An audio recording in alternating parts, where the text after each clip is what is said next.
Muito boa tarde para você, que bom que você está aqui com a gente em mais um Dia a Dia com Deus. Este que é um programa preparado com muito carinho, com muita dedicação, aqui pela Primeira Igreja Batista de Curitiba, para você, para a sua casa. E nessa semana aí nós percorremos juntos com você a história da Páscoa judaica. Hoje nós vamos falar do acontecimento que mudou a história da humanidade, a última Páscoa. Entenda a importância deste fato com o nosso convidado, ele que é professor e doutor, Ilmar, em alguns instantes aqui em mais um Dia a Dia com Deus.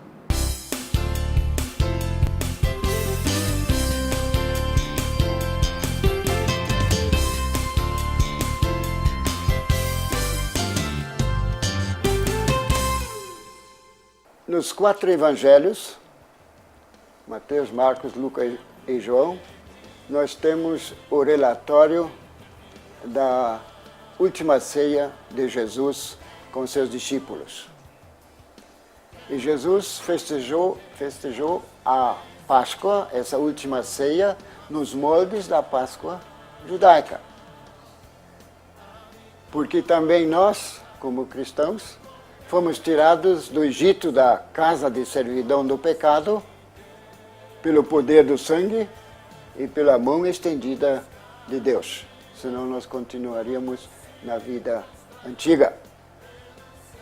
E quando Jesus disse, esse é meu corpo, então lembra-se dos pães doces, sem fermento, puros, limpos, do corpo de Cristo Jesus. E quando ele disse, essa é a minha carne, então ele fala, eu sou a ovelha pascal. Quem comer da minha carne verá a minha glória. E no vinho é a mesma coisa, ele falando da colheita das uvas e diz, assim como eles entraram numa terra que manava leite, mel e vinho,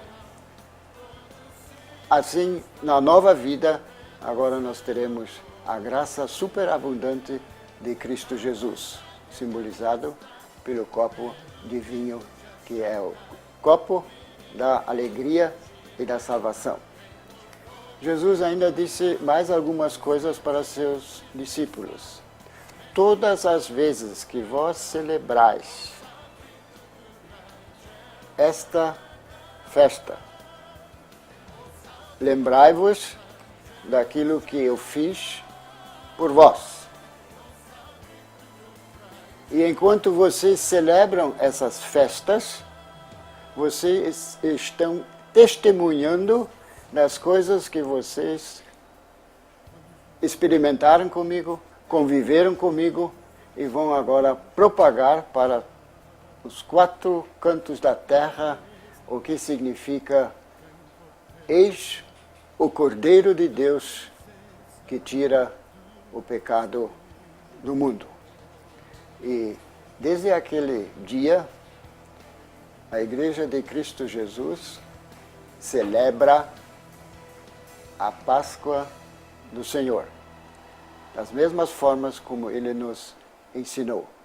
E assim, o povo judeu e a Igreja do Novo Testamento têm a origem em Deus e a sua perfeição em Cristo Jesus. Sejam judeus, sejam cristãos. Esse é o sentido da nossa Páscoa. Para você, a Páscoa é apenas um feriado no qual se troca os chocolates e as crianças se divertem aí seguindo as pegadas dos coelhos?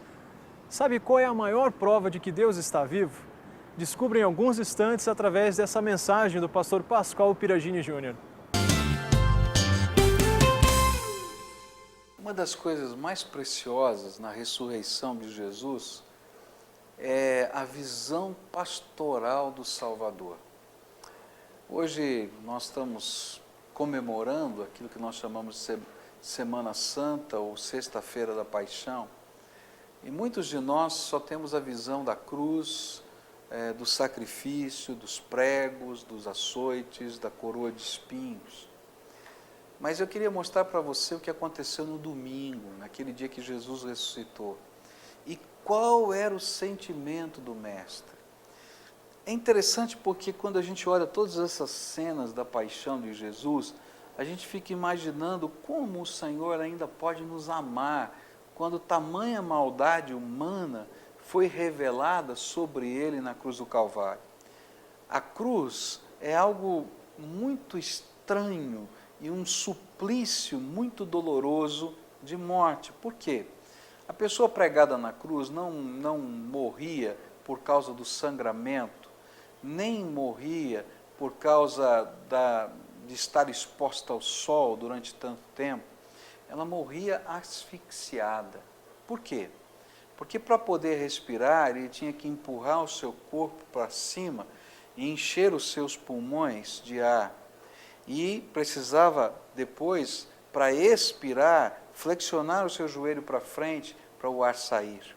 E isso durante horas e horas a fio, até que chegasse um momento de exaustão tão completa que a pessoa não conseguia mais se colocar para cima e aí morria asfixiado.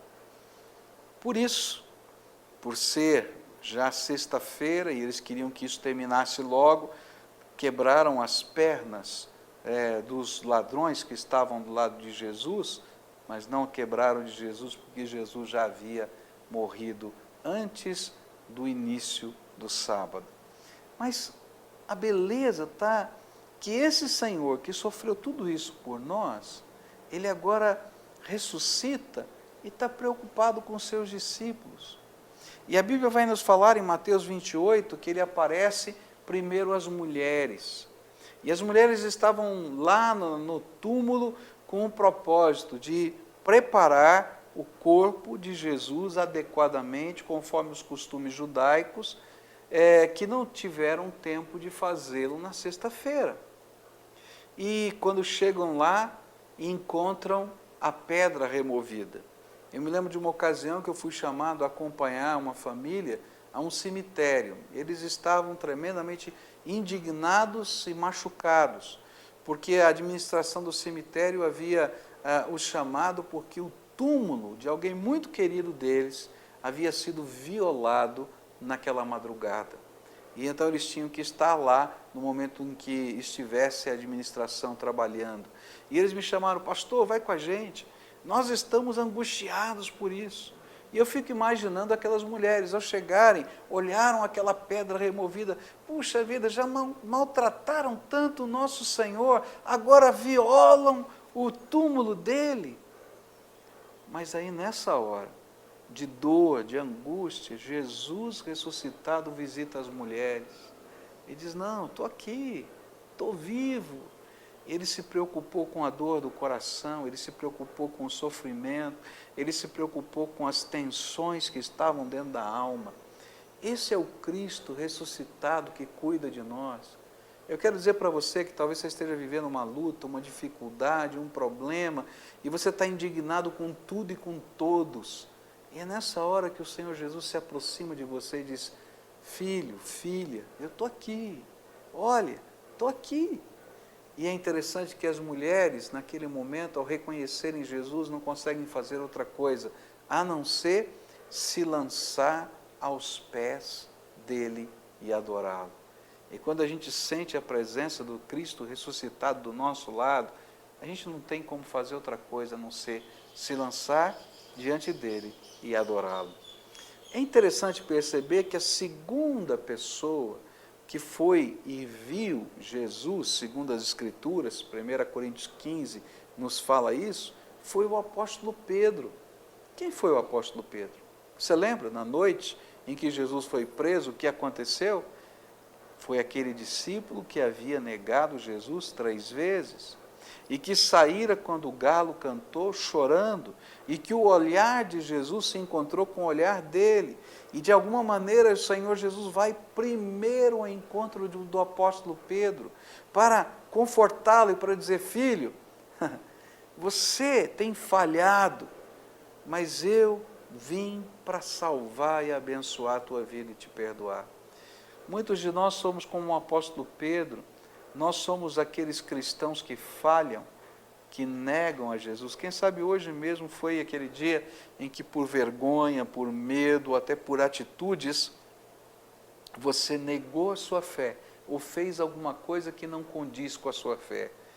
E é interessante que o Senhor Jesus ressuscitado vai ao seu encontro para dizer: filho, eu posso restaurar a tua vida.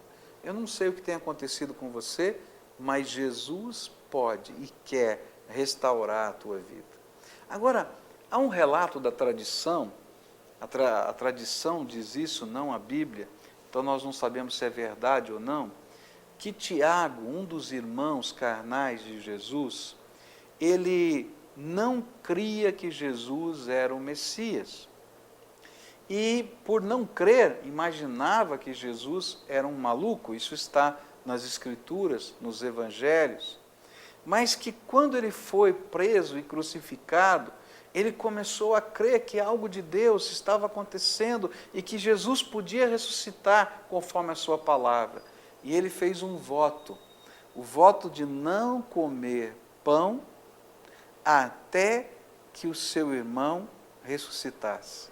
E a Bíblia diz que Jesus, ao ressuscitar, foi ao encontro de Tiago. E a tradição diz que ele apareceu na hora do café da manhã, e para dizer: meu irmão, você pode comer pão, porque eu ressuscitei, e eu vim comer pão junto com você. Eu não sei se é verdade que esse fato tenha acontecido dessa forma, mas uma coisa eu sei: Cristo ressuscitou e foi ao encontro de cada um dos seus discípulos, carentes, machucados, doídos, pecadores, falhos, que não acreditavam. Ele foi ao encontro para dizer: vim para que você tenha vida, e vida tremendamente abundante na minha graça. Você é o discípulo que hoje Jesus está indo ao encontro para lhe dar vida abundante. Abra a porta do seu coração e deixe ele entrar. Abra lugar na tua vida para Jesus morar. Que Deus o abençoe e feliz Páscoa.